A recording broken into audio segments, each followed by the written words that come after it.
everyone. This is NAUCAP's March webinar. We have an awesome panelist here. My name is Barbara Mujica. I'm the Executive Director for the National Latino Association of Credit Union Professionals, and I'm so excited to share the space with you all today. And I am going to hand it over to our chairwoman for her to introduce herself, even though she does not need an introduction. Maria Martinez, if you can just introduce yourself and then pass it on to the other ladies. Good afternoon, everybody, and welcome to this session. I hope you're going to be full of knowledge because I've worked with all these panelists before, and they're amazing, amazing women in our industry. So I'll pass it on to Margie first. And Margie, if you can introduce yourself, and then you can pass it on to the next one. Yes, thank you, Maria. Good afternoon, everybody. I'm Margie Salazar. I am the CEO of First Light Federal Credit Union. I've worked at the credit union for 26 years, and we serve the El Paso, Las Cruces, Fort Bliss, and Juarez communities. Thank you for having me. Thank you. I'm going to pass it on to Ruby.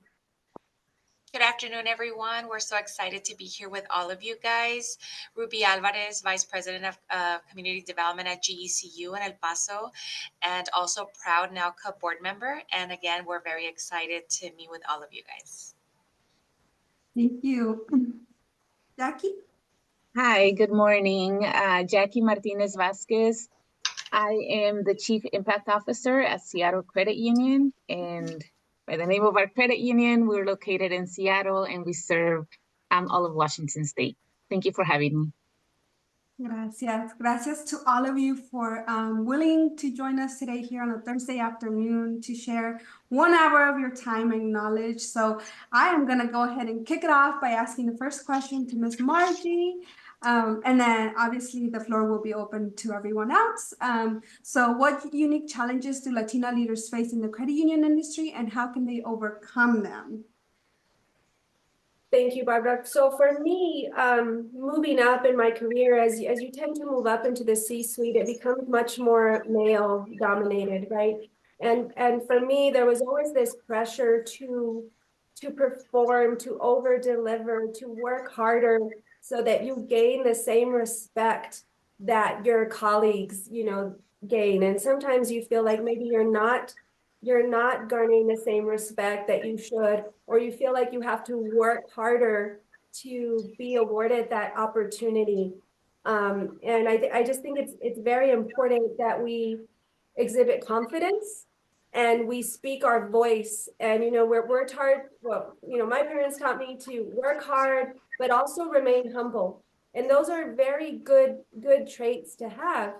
But sometimes we have a tendency to be quiet and not speak up as much, or maybe go along with things. And so to me, one of the ways to overcome that is speak your voice, be confident, and don't be timid in expressing your opinions, whether it's with your manager or in meetings, and be comfortable with knowing that not everyone's going to agree with what you say, right? And that's okay. But be able to be comfortable expressing your ideas, your thoughts, your opinions in the workplace. No, I love that.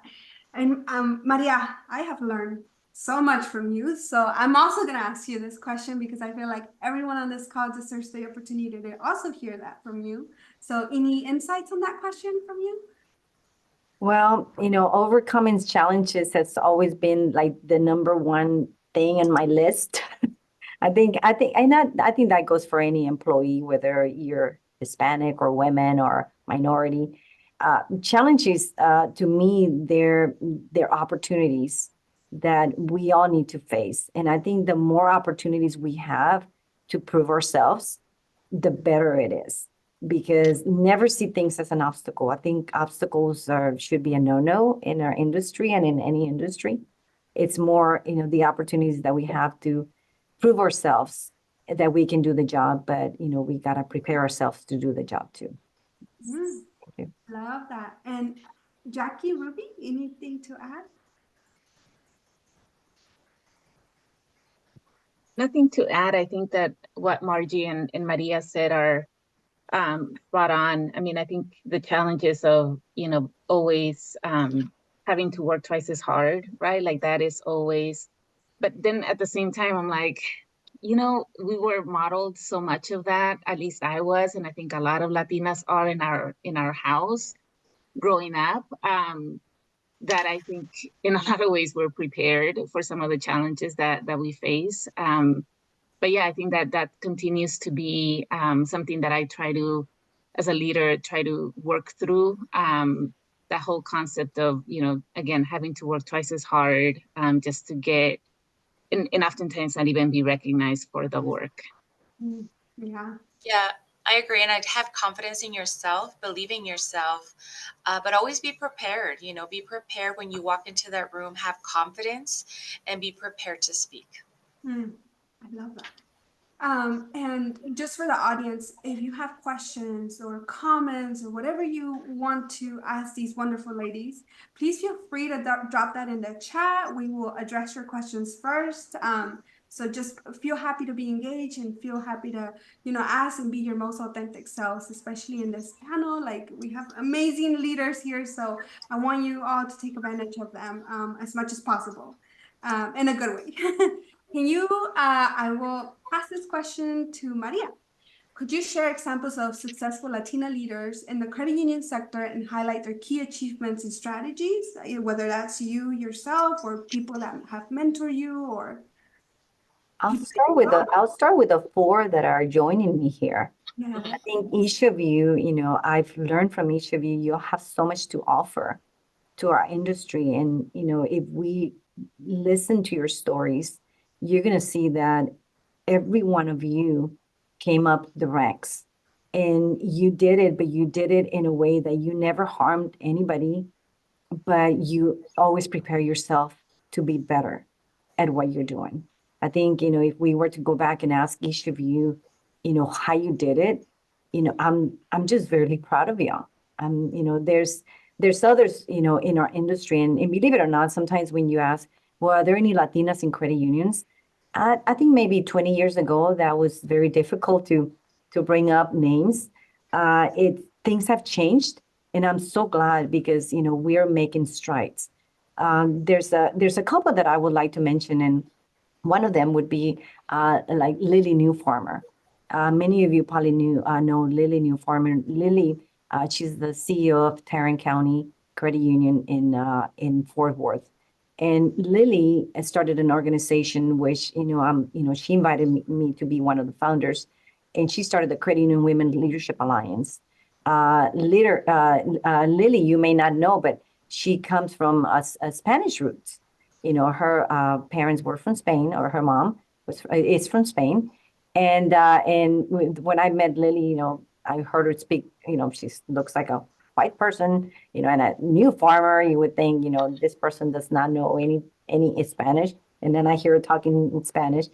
But she had a vision. She had a vision to start an organization. And I think to me, that's very important, that you have to have a vision to change the world and to change our industry. And then there's people like Catherine Galicia. She's I believe she's the chief of staff for Todd Harper and COA chairman. Catherine also, she's a great woman. Gigi Highland, also, for the National Credit Union Foundation.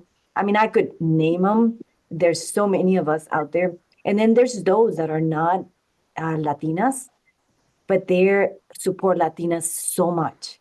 And we have to give them credit, like Winona Nava, being one of them. So there's just so many of them. I could go on and on and on, but I really appreciate, everybody, especially those of you that are here today. Thank you.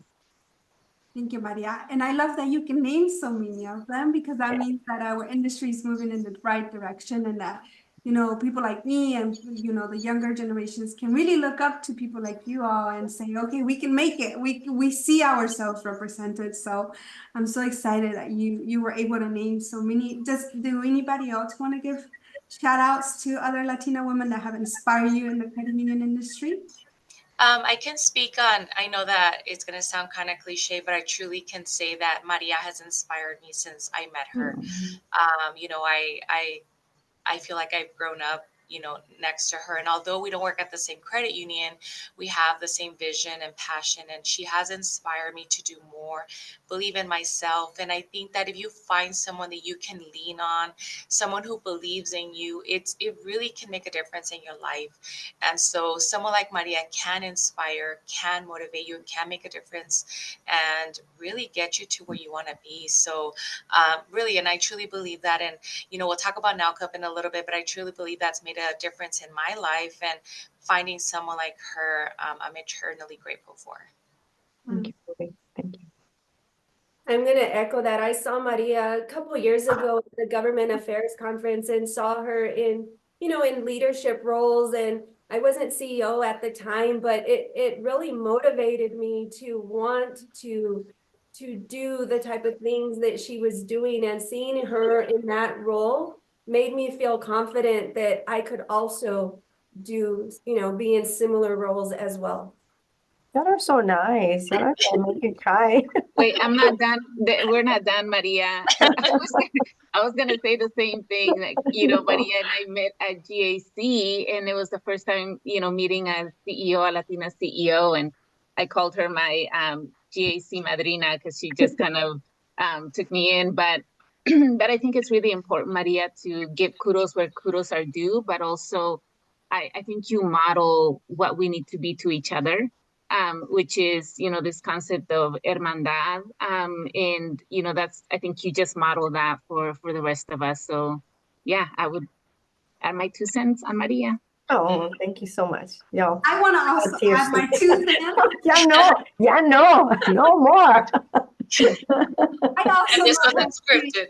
And it wasn't scripted. I know it wasn't scripted. Come on, guys. It was not scripted at all. I also met her at GAC, and I was 23 years old when I met her, and she's never left me. I worked for a credit union, and she checked in with me, and now, I get to lead NowCup, and I always tell everyone I get to be a good leader because I'm learning from a great, great leader.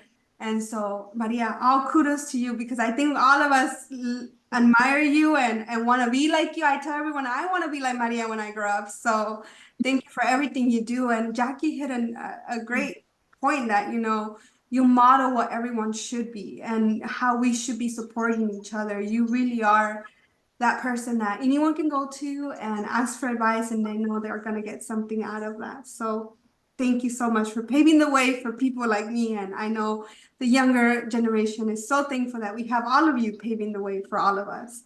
So Well, all I ask is that y'all pay it forward. yes, It's so important. I think if we continue doing our job, others are gonna excel within the industry. Mhm. And you'll be so proud you did it. Yes. So we have an amazing question in the chat that I want to ask, because I'm curious. They say, if our amazing panelists could speak to their younger selves and offer one piece of advice, what would it be? And I'll kick it off with Jackie, because I see you smiling. I was kind of laughing because I talk to my younger self all the time. Because my younger self would have never guessed, right, that I would be where I am today. And so I always do have conversations with the younger self, especially at 16. Like that's an age that stays with me a lot. And I think it was 16 because that's I always worked. My family, we worked at swap meets, selling clothes, selling food, like all these different things when I was growing up. So I was always working. I don't remember not working ever. But at 16, it was the first time that I could actually go and get a job. And I remember getting my first paycheck. And the first thing that I did is that I went to the grocery store and bought food for my family, right? And then I went and got overalls to the mall because they were in the 90s, it was about overalls. But I talked to my younger self just as a reminder to be kind to myself, because I think sometimes we're in a society that always pushes us for the next thing. And I think pausing to reflect on that younger self and saying, wow, look at the journey, right? And like be kind to me right now is what I tell myself all the time. And I also say, look at you, girl. You did it. It's amazing. Margie? So when I was reflecting on my career early on, right, maybe in my 20s, as I kind of talked about earlier, I was always trying to prove myself and working very hard and just, I think, caused myself a lot of self-inflicted stress, if that makes sense. And, you know, when I didn't want to say no, I didn't want to negotiate, I didn't want it to appear like I couldn't do the job or I was weak in any area. So I just worked myself a lot, you know, and if I were to go back and talk to my younger self, I'd say, you know, don't be afraid to negotiate deadlines and to say, you know what, I can't do all that within the time frame that you're asking me to. How about this? How about that? And I would have saved myself, I think, so much heartache and stress had I taken maybe a stronger stand back then. I've learned now, but I wish I would have known that back then. Oh, that's great advice. I'm like, I need to hear that. Maria? I would say don't settle for less. I think, prepare yourself with a lot of artillery, with a lot of weapons to fight any war. And what I mean is you have to keep on studying, you have to keep on reading, you have to keep on knowing about your industry. Our industry is so beautiful, especially if you plan to stay in the industry. Know all there is. Know who's the chairman of NCOA. Know what are some of the bills that are outstanding. I think if you're young and you can show your boss that you know what's going on in the industry, it's going to give you a more. It's a really good weapon. The other thing is stay active with organizations.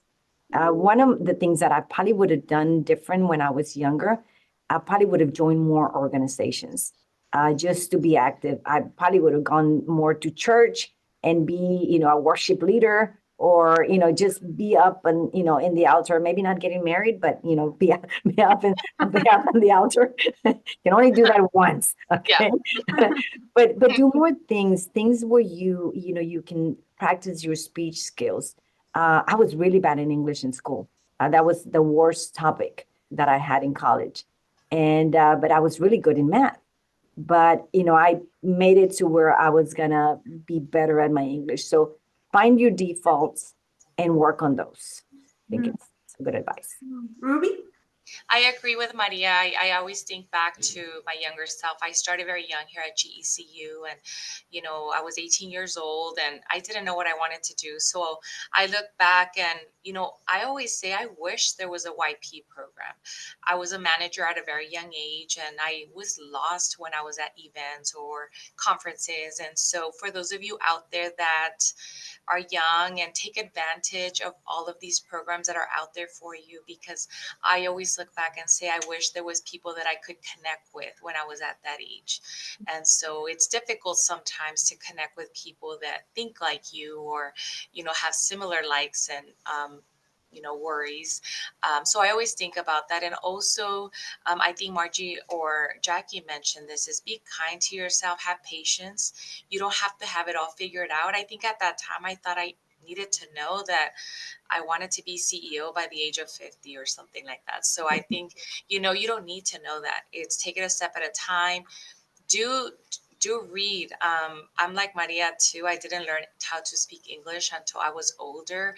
And so I wish I would have read more when I was younger. That's something that I always tell myself. So I do now, but that's something that I always tell my kids, is I wish I would have read more. So be kind to yourself.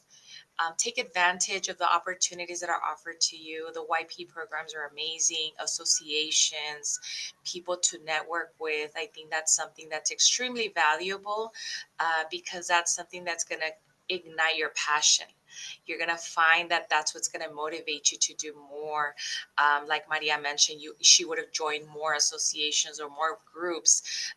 We talk about Now Cup a lot. We love our association, and that's what keeps us going to do more. And our passion continues to grow. It ignites us to do more for the industry. For those of you out there that want to keep growing, that's our commitment to you. So find that passion, find that association that really gets you going, because I think that's something I wish I could have done a little bit younger. sense. Thank you for the advice because I know I'm taking all of this. I'm like, let me take some notes. So we have more questions in the audience, and I know I want to get to those first. So this one says, I heard from a Black female leader I admire to edit your emails, posts, and other correspondence to remove any words of hesitancy, like I think, I feel, well, and practice talking things through to remove those phrases. Do any of yourselves find yourselves doing that? Take it away, Margie. I'm popcorning it.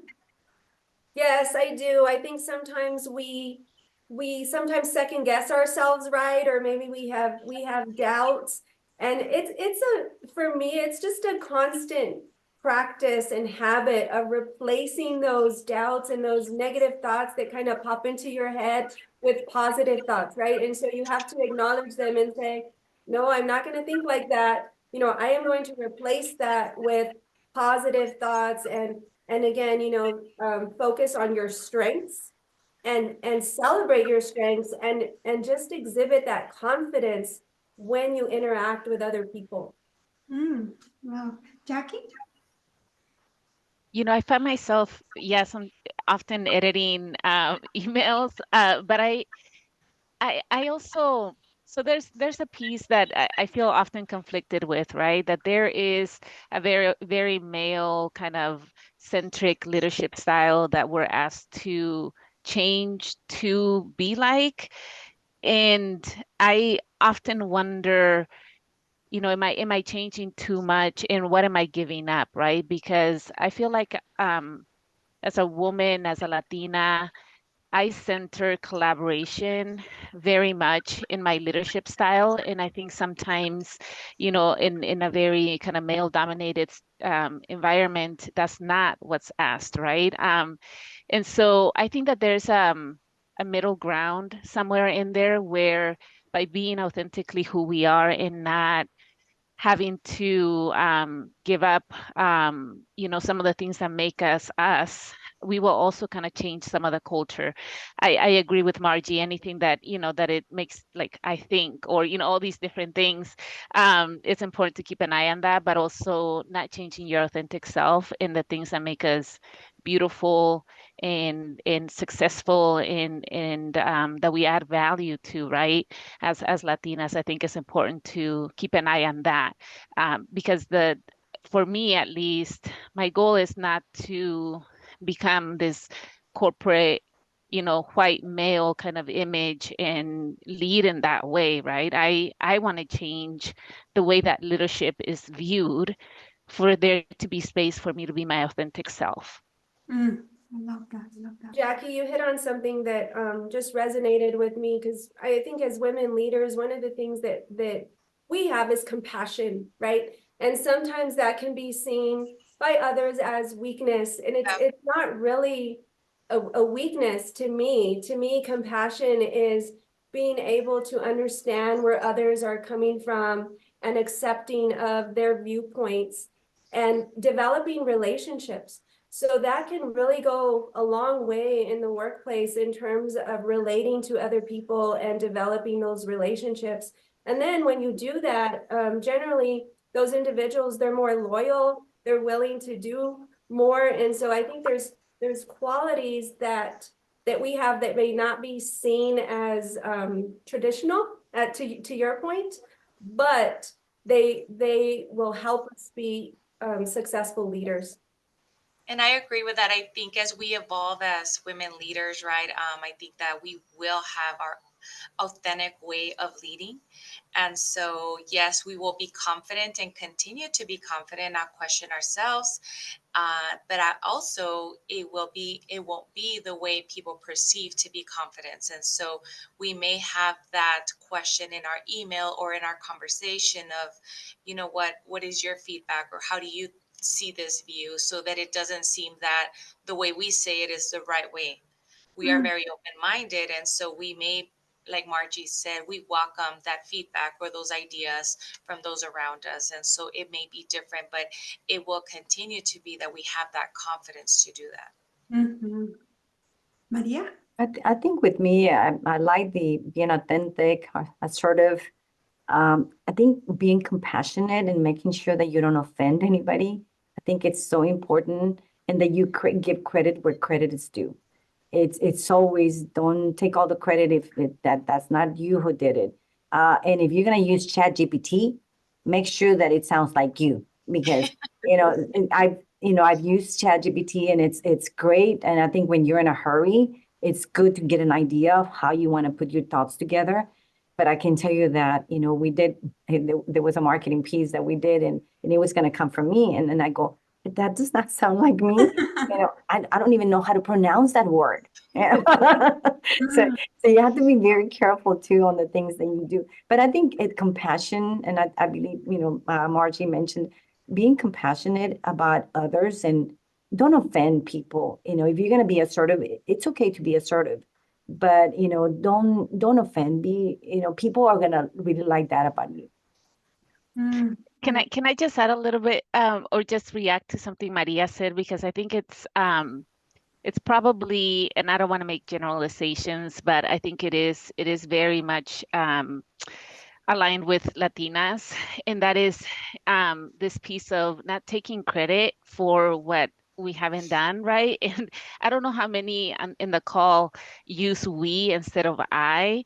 I use we on everything, right? Because we're very communal people, and I don't want to change that. But I also know that people take advantage of that, right? People have taken advantage of like work that I've done, and they're like, you know, it's a thing, right? And so maybe that is like a whole other webinar, Barbara, but I think that is very core to a lot of us as Latinas because of our communal kind of appraising and our culture and all of those things. And so the whole concept of I just feels so weird, even if I'm the one that did everything. Yeah. It's really, yeah, really odd. It's funny you say that, Jackie. Yesterday, the Hispanic Chamber, the local Hispanic Chamber, they presented me with an award. And and they presented other people with awards, but I got my award, and then I turn around and I go, "This is for my team." And we just do that. Yeah. Because I feel like you have to give credit to those people that brought you up the ladder, that you owe so much to. Yeah. Mhm. And it's so interesting. Hearing you all talk, I'm thinking of like when I first joined NALCAP as an executive director, and I remember how many Latina women just reach out to me without knowing me, without knowing anything about me. They're like, "We're here to help you. How can we help?" And I was like, wow, like this feels like such a huge community. Like I just felt so empowered to finally be with my people and be like, this is good, like collaboration, and they're willing to assist. And I mean, NALCAP has really thrived because of volunteerism. So props to all of everyone that's out there in the credit union industry, being collaborative, because that's really, truly what our industry is about. But we have a lot more questions in the chat. So let me move on to the next one. Being from a state that has slowly grown in the Latino Hispanic community and credit union that is also slowly taking an interest in underserved communities, I would love to see if one of you can share your credit union journey from the beginning from a woman Latina perspective. Maria, I'll let you take that one, and then we'll pass it on to Margie. I love this question. I know. So when I was given the position of CEO, I was in my lobby, and I've told this story before. Maybe some of you have heard it. I was in the lobby, and there was a white male that walked in, and he wanted to speak to one of our loan officers. And I approached him. Of course, I'm a Latino woman, pregnant, because I was pregnant too. And I said, "Sir, is there anything I can do for you?" And he looks at me and he says, "Well, no, I want to speak to so and so." He named one of the loan officers. And I said, "Well, she's not available. Can I help you?" And he says, "Well, who are you?" And I said, "Well, I'm the new CEO here at the Board of Federal Credit Union." And then his reaction was, "Yeah, right." And I just turned around and I said, "Sir, do you mind coming into my office?" So I sat him down and I explained to him I had just been hired. I showed him the newspaper ad, because we had newspapers back then. And I said, here's the newspaper ad. I just became the CEO. And anyways, he respected me after that. But I think it's a misconception sometimes, coming up as a Latina. We serve an underserved community here. And I can tell you that one of my purposes since I took over was to create a better work environment, create better salaries, better working conditions for my staff. But one of the main things was to create jobs, because when you create jobs in a community that's underserved, you're putting more food on the table for families because you're creating jobs. And I think that should always be in our mind, that whatever you're going to do, create something that's going to benefit others. And by me creating jobs, I feel like I was doing my job, in an underserved community. Love that. Margie? So I've been in the CEO position for just a little over a year, but being part of the community and growing up here, my entire life, I feel like that's given me a really good perspective as to what the needs of our community are, the struggles, the challenges that our community face. If you're, from a Hispanic family, you probably have like 40, 50 family members, and they're all members of our credit union, and they all have their unique challenges. My parents were small business owners as well, so that's a very special place in my heart. So my passion is really to improve the financial well-being of our community, and there's so much need, and a lot of good work has been done by many people, but there's still so much need in the community. And so I want to make sure that we are truly making a difference. Yes, we're an institution, we make loans, we take deposits, but that's not why we're here. That's not our mission. Our mission is to improve the lives of the community we serve. And so I think when you can get everyone kind of on board with that mission, then it becomes something bigger, right? It's something that people want to be a part of. And it's something that people feel like they're making a difference in the community. And then you just, the momentum just continues from there. Awesome. So I warn you, panelists, that my audience keeps us going with the questions. So there's a lot of questions on the chat. So I'm going to take it on to the next, and I'll take it up to Ruby and then to Jackie. Okay. So upon entering the industry, did any of you have a mentor? Did you look for a mentor with the same roots, or did you have trouble finding a mentor that could understand your roots and struggles? Ruby? I've been very blessed since I started here at GECU. I was 18 years old. I have been with GECU for 27 years. And I can tell you that my CEO, Crystal Long, has been my mentor since I started. I've been very blessed that she has believed in me. I think she can't believe I'm 45 already sometimes, but, really believing in me. And so I've been very blessed along the way. I started in the file room. I couldn't be a teller because I didn't have work experience. Any work experience. I didn't have cashier experience, so I needed to be in the file room. And, I just started growing with the organization. I was a branch manager at a very young age. I was 27 years old. And, leading a team at that age, now that I look back, I thought, oh my gosh, what were they doing, right? But, I was very blessed to have a knowledgeable team that really helped me along the way. I hadn't been in the branches very long. And so having a mentor was very important for me, because somebody believing in you does so much for you. And so now when I look at that, I want to do that for my team here. We have so many employees that want to grow. They want to be in these positions. And so we want to create a culture of collaboration, respect, and opportunity. So associations like NELCUP and other things out there are very, very important. We want to show our youth that there's opportunities, there's things that they can do. We want to show them the way. We want to have paths for them. Here in my department, we have a path for our team, and we show them these are the things that you are very good at. These are your strengths, and these are the things that we can work on. So we want to show them that we can do that for them. I've been very blessed. I've been allowed so many opportunities, and I want to know that we can do that for everyone else. So that's my passion. Obviously, serving our community. I'm community development, VP of community development. I love what I do here. I love what my team does for our community. But really, I see when I'm out there in the industry, I see how many people want to grow and how many people want to be part of Now Cub and a lot of the things that we're doing. And so I'm really excited to see that growing because I think that there's so much that we can do, create a culture of collaboration, and finding a mentor is extremely important. I feel blessed because it was easier for me. But if you find a mentor, it's going to give you that experience, goal setting, decision making skills. Because a lot of times, if you set those goals for yourself, you really don't have anyone that follows up with you. So that's very, very important. Whether you find that mentor in your credit union, in the industry, it's really important that you do that because it does so much for you. Awesome. Jackie? My story coming into the credit union space is a little bit different because I didn't grow up professionally through the credit union space. So I've been in credit unions for going on 4 years, and I came in at a senior level as a VP, and my charge was to show the credit union how to be different, right? Be more inclusive, be more equitable, all these different things. And so there wasn't necessarily someone that could mentor me in that way. And a lot of times I was making people upset because I was changing things, right?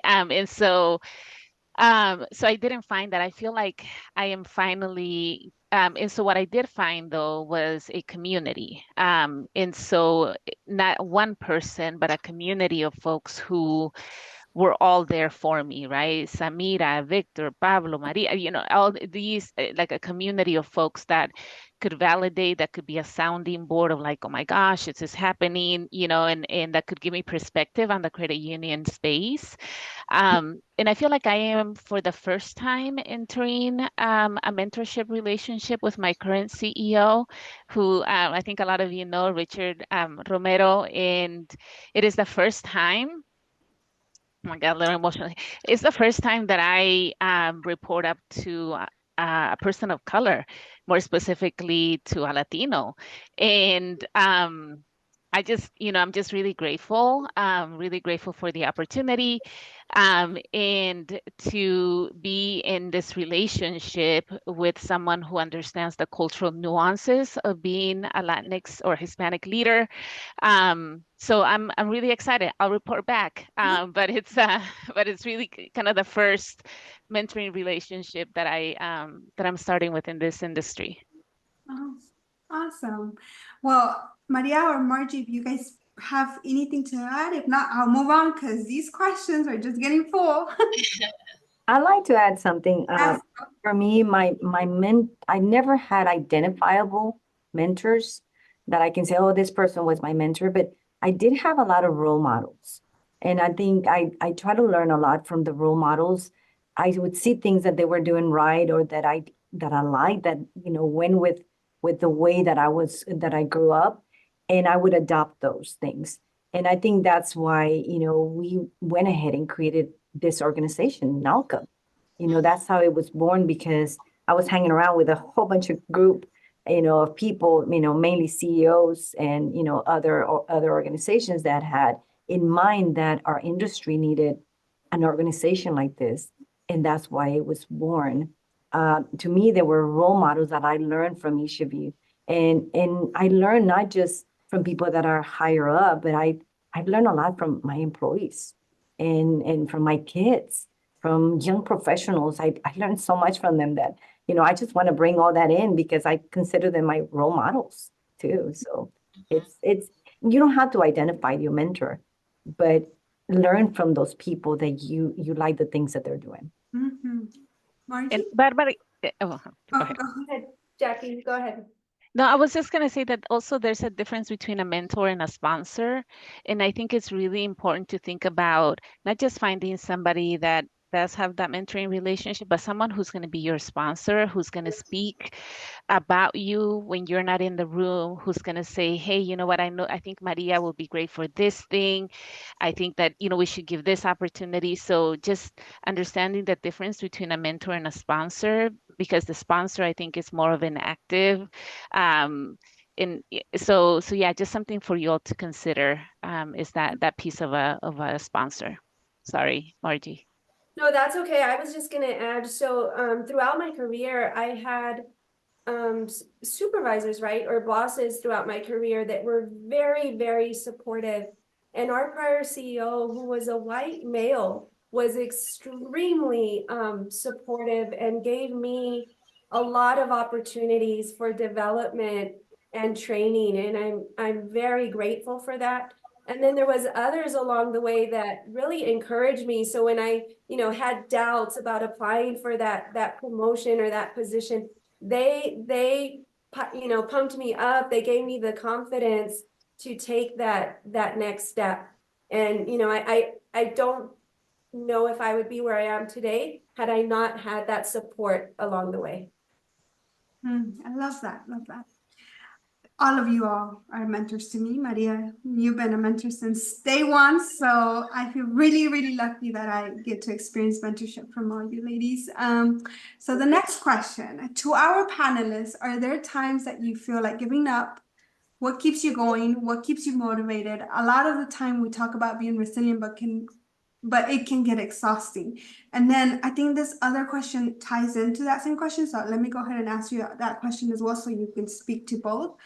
Do you ever feel drained from having to put in extra effort as a Latina? Feel the need to constantly prove yourself for being a double minority, a woman, and a Latina? And how do you cope with that pressure? So who wants to take it away? It's a loaded question.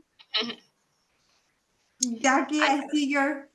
Oh, Ruby, go ahead. Yeah, I can start. I think we're all human, and I think that if I can think back, I mentioned that there has been many years here at GECU, and I mean, has there been time that you say I want to give up? Maybe I could, maybe just a couple, and I think the times that stand out to me is when I've been questioned as a leader. You do have other leaders that may question the way you do things or the way you think, and so those are the things that sometimes challenge you. And when you get challenged, right, sometimes you question, do I belong here? Is it something that I want to keep doing? But one of the things that keeps me going all the time is my passion for what I do. I love what I do. I love working with people. I love what we do as an organization. I love GECU and what we stand for. I love serving our community. So if we remind ourselves of why we do what we do, it keeps us going. And the other thing too is that we're not perfect, right? So there are opportunities for us to grow and to learn. And so there might be times that we just need to take a step back and look at, how are we doing these things? And so, yeah, sometimes when you get questioned, there's times of challenge. There's times that you say, okay, maybe I shouldn't do this anymore. But, it's okay to take a step back, reflect on why you do what you do. And the other thing, too, that I've learned in the last maybe couple of years is, what do I do for myself? For self-care, what do I do for myself to keep going? Because we do work a lot, right? And there's a lot of demand in our positions, but I feel that in the last 3 years I felt the best, physically and health wise, because I've done more for me. So I look at, what do I do to keep me healthy? What is my self-care? Personally, my daughter's dance keeps me going, so after work, if I see her dance, that's my self-care. So we have to look at, what are those things? Is it going to the gym? Is it walking your dog? And if you identify that, how do you do more of that?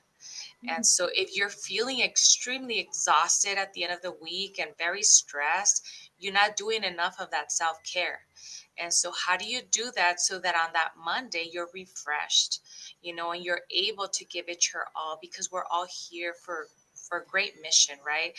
And we're very blessed to work in this industry. I think that sometimes I'm like, oh my God, I get paid for this, because I love it so much. But you have to do things for yourself so that you're able to come in and be healthy, be energetic, so that you don't have those struggles. And I think it took me a long time to figure that out, but now I feel great about it. And I think that we just have to keep doing that. Awesome. Jackie.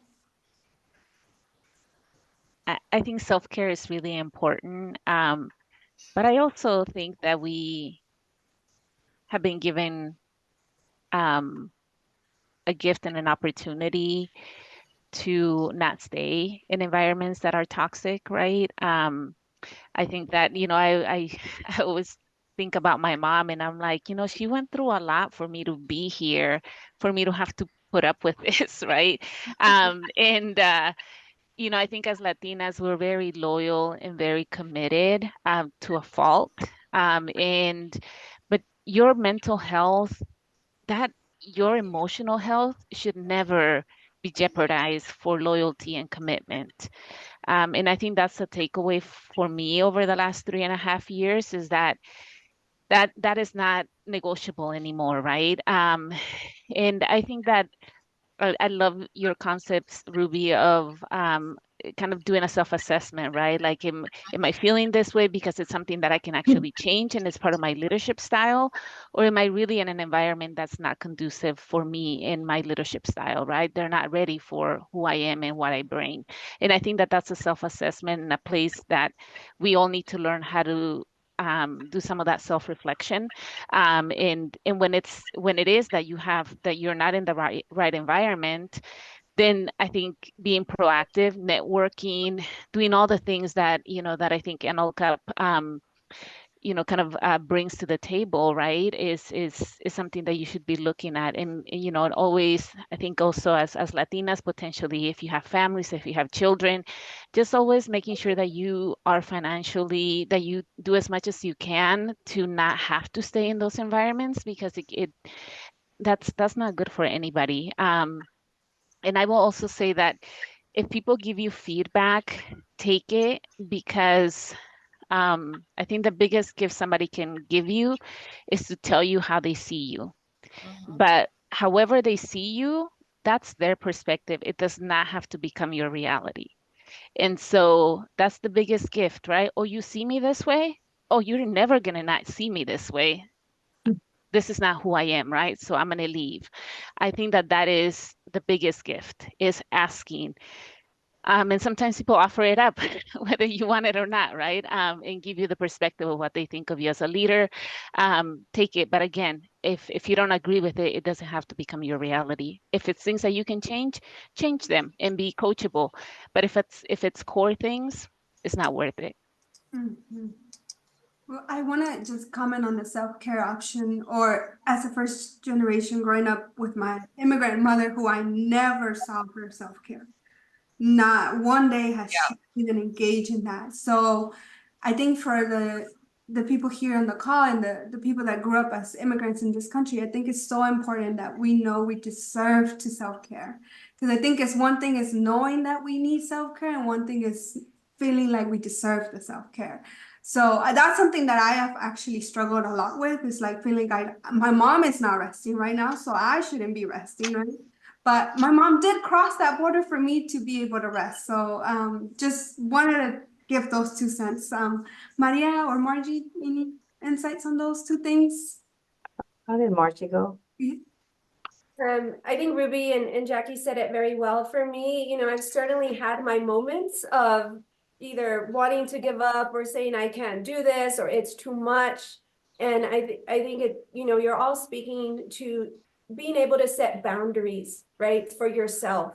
And sometimes because we love what we do and we're passionate about what we do, then we justify, working these long hours, and because we're doing a good thing, and we have a passion for it, but it can take a toll on you. And so it's important to set those boundaries so that you do have time to do all the things that Ruby was talking about. And also that you don't feel like you have to do it all on your own. And I'm not a good example of this, I'll admit. I'm still working on it. But just recognizing that you don't have to do it all on your own, and that at First Light, we have an amazing team of people who are all committed and all have the same passion. And so it's recognizing to empower others to help you, so that you don't feel like you have this huge weight on your shoulders. I think we have a job, and our job is to build legacies. And legacies can be long legacies, of many things that you've done, but it could also be a small legacy. I think if you can build a legacy, that should answer the question of what keeps you going. And to Yeah. me, that has always kept me going because I want to build that legacy. The other thing that keeps me very motivated is that as you escalate on the ladder, you have more responsibilities. And there's no easy way out sometimes when you're at the very top because you have so many people that depend on you. And I think when I was a staff accountant, that could have been a lot easier. But, and as I became the comptroller, maybe, it became a little harder. But when you're the CEO, you have so many people that depend on you. And those people have families. And you have to be aware that if something is bothering you, you better fix it. You better fix it because those people are relying on you to make the right decision to make sure that the credit union keeps going. And I think it goes for people that are in charge of departments. And many of you have staff and you have to get motivated and you have to put on that good hat this morning so that your staff knows that you're in a good mood. So those are the things that keep me going. And, look at the legacy that you're building and always try to leave something so that somebody else, even if it's one person that you touch in your life, you touch that one person. You made that difference. And I think that's what keeps me going. There's nothing in this world that cannot be solved besides dying. But other than that, everything True. has and learn how to improvise.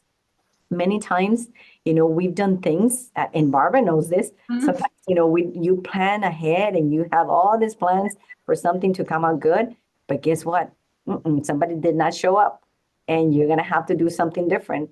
And improvisation, it's one of the best tools that anybody can have. So learn how to improvise, how to change things so that you can do it on the spot. I've learned that from you, Maria. So I love that. Okay.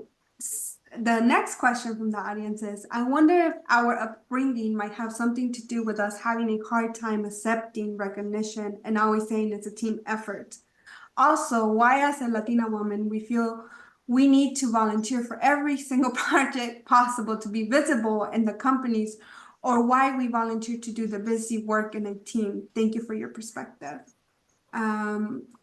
Jackie, I see you first, so. I think it is very much cultural, right? And it goes back to for a lot of us, our indigenous roots, right? Very communal, dependent on one another, right? All these different things, the mentality very much is grounded in that. And so I think it is, and it's a beautiful thing. It's a beautiful thing until other people take advantage of it, right? But it is. I don't want to change that. Like I said earlier, right? Like I don't want to change that for myself, and because I also think that in the long run, someone that can be humble, that can be communal, that can be collaborative, those people are the ones that end up building things that are sustainable, whether it's relationship, whether it's the type of work that you do, versus, the people that are always trying to get credit, and that's how that's the way that they see success. But that's just my perspective. I just love it, and I love when I'm in a virtual room or an actual room with Latinas, because I know that we all kind of understand, right? And when Maria says we, I know that's probably like Maria, right? Like it's like an understood thing. But it's not if you're not Latina. And I think that's where, it can become a little bit problematic, because then people are like, well, what are you doing? I'm like, oh, no, no. When I say we, it was actually me, but it was like we, so yeah. Awesome. Ruby? I agree, Jackie, that yeah, it is cultural. I think it's a beautiful thing as well. I'm very proud of being Latina and of my upbringing, of being very helpful and doing everything together, and as a family, right? We all come in and we have a get together and everybody brings something and everybody invites everyone, and I think it's a beautiful thing. I love our culture and I love who we are when it comes to our professional setting. And we talk about the question of if there is a project and we just jump at it, we have to be very careful at that.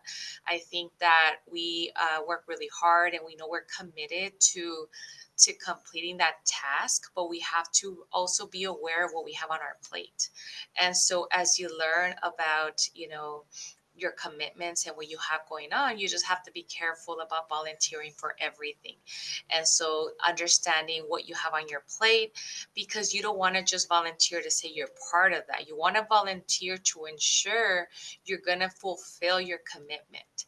And that's what's going to bring value to who you are. And so you want to make sure that you're fulfilling that commitment. And so you want to do a great job.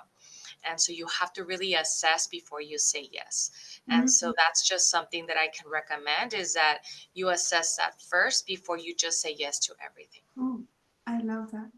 Maria, we know you are the queen of volunteerism, so please take this one away, because I'm always like, how do you do it?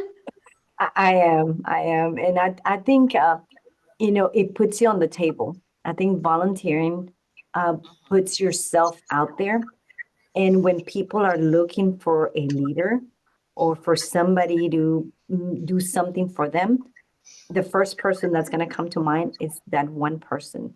And that's why I think volunteering gives you so much power. Yes, it's extra effort. Yes, you're going to have to give up doing some things that you maybe wanted to do, but you can't do them anymore. I just think volunteering has really put me at the level that I'm at. And it helped me with getting my jobs because believe it or not, it builds up your resume. Because the more stuff you have on your resume and the more people know you, it's a lot better. And I know in our industry that's important. If you go out there and if you're volunteering with the young professionals, or you're volunteering with, the NALCUP, or right now we have a lot of committees that Barbara's working with, and those committees are putting together our conference. And it's so amazing to see all these people come together. And now I know them. Before, I didn't know who they were. But now I see their names and I go, oh, I know this guy and I know this other person. And they're from all over the nation. But they put themselves on the table. And if not, they're going to be talking about you. If you're not there, to say what you feel or how you think things should be done, it's not going to work. So you're volunteering to make yourself better. Margie? Yeah, I was thinking about what we talked about earlier, and how growing up we're often taught to work hard but remain humble. And again, those are good traits to have. And I remember as I was moving up in my career and I would get promotions and I would tell my parents like, oh, I just got executive vice president or whatever it was. And my dad would be like, that's nice, Neha. Remember what's important. Remember what's important. Like always keep in mind, what's important. Your family and serving others and helping others. And so I always felt like he kept me grounded, right? Which was a great thing. But at the same time, sometimes we tend not to toot our own horn or not to talk about the things that we've done because we're seen as that's boasting or that's bragging, and it's uncomfortable for us. So it's trying to find that balance because, I think being humble and being a servant leader is a very good trait to have, and helping others, you're lifting up others and you're helping them be successful. And so it's trying to find that balance between being that servant leader, but also showcasing your accomplishments and all the things that you've done as well. I love that. We have another question in the chat, and I know we're running here short on time, so let's kick it. I know I told you we didn't ask you guys none of those pre-made questions. All of these were from the audience, so shout out to the audience for being so engaging. One of the questions that I have here, let me see. Have you ever taken a role where you knew you had a learning curve, and how did you overcome those gaps? Margie, I'll let you take it away, and then maybe Maria, and then we can close it out. Sure. So, I've had many positions in the credit union, and my background is not finance. Like my degree is marketing and management. So everything I've learned has been on the job learning. And I remember the role that I had prior to CEO was CFO. That was very scary for me because that is not my background. I don't have a finance or accounting background. But I knew that it would be really good for me to learn that area, and it would be important if I wanted to be a CEO. But I was hesitant, I was very hesitant to even take that opportunity. And so thankfully, the prior CEO really kind of took me under his wing and kind of showed me all his knowledge, because that was his strength. And so I learned, and I've had, I think, 2 years with him before he retired, but I learned so much. I went to training. I learned as much as I could about the area of finance and investments and all these things that I really were not my strength, but it was very uncomfortable. And I just jumped in and learned as much as I could. And, in the end, it worked out. It was a good thing.